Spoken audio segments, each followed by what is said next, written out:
That a good deal, like the majority, but it's sort of estimated depending which articles you look at, anywhere between, from before you're 12 to before you're 18. But either way, they sort of estimate that the majority of your lifetime of UV exposure to your eyes is in those early years as a youth. And you've got your less brow coverage. The tissue is sort of more ready to absorb UV. And so you've got that cumulative sort of impact of UV exposure over time. One argument is kids are looking up more, so therefore you've got more sort of direct sunlight into the visual system. And then if you couple that with activities around surfaces that reflect, so in Queensland where I am, it's I think it's something like 20%, 20 to 25% extra UV reflecting off the sand, similar off the water. And if you're in alpine environments, you've got the same thing coming off snow. So you're kind of getting a double dose. And both alpine environments and the Australian environment, we've got less atmosphere to absorb those UVs. The UV index is a lot higher. And like, as I said earlier, where I live, that you can get burnt quite easily on a low to mid 20s overcast day. So we can't be too cautious about the impact of UV on a developing visual system. And even in urban environments, there's a lot of reflection from concrete and ground surfaces, isn't there? Like, at schools, Absolutely. I'm thinking about all the time that, we spent on those hot parade grounds. There must have been a lot of like UV reflection there as well. Absolutely. Yeah. And you can see that sort of shimmer on the road, and you put your polarized sunglasses on and it disappears. It shows that, these hard surfaces reflect things. Yeah. So I think a lot of UV protection is, it's almost mandatory in educational environments now. But so you would remind parents of what things like hats, sunglasses for kids, that sort of thing. Yeah, absolutely. And so with sunglasses, you want to make sure, in Australia we have these standards, and so you want a category 3 or category 4 rated sunglass, so that they have to meet some sort of standards for minimum standards for UV protection. Less than that, you can't be guaranteed that you're getting appropriate UV protection that falls into kind of the fashion sunglass kind of range. Category 4 is more, they're very dark, and so if you're doing alpine, or if you really want to apply some extra protection, category 4 goes above and beyond.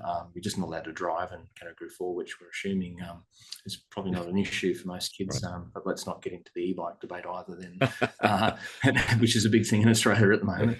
So you want them to fit properly. So, my son's going through a great deal of growth, and, it all starts to add up if you're having to continually buy clothes. So you tend to buy clothes that they get to grow into. We don't recommend that for sunglasses. They're cost effective enough now to get, a reasonable pair of sunglasses and update them in terms of size. So get them to fit properly at the time, not for them to grow into. And making sure that they fit and they wrap so there's no gaps for stray UV to get around the sides. And then if you add a hat to that, then you're getting a great deal of UV protection to the eyes between hat and sunglasses. And if kids are wearing prescription glasses, adding a hat to that is they're still going to get some UV protection, because most plastic lenses today are going to absorb some of the UV. Obviously, if they've got a pair of prescription sunglasses, it's going to take it to a next level.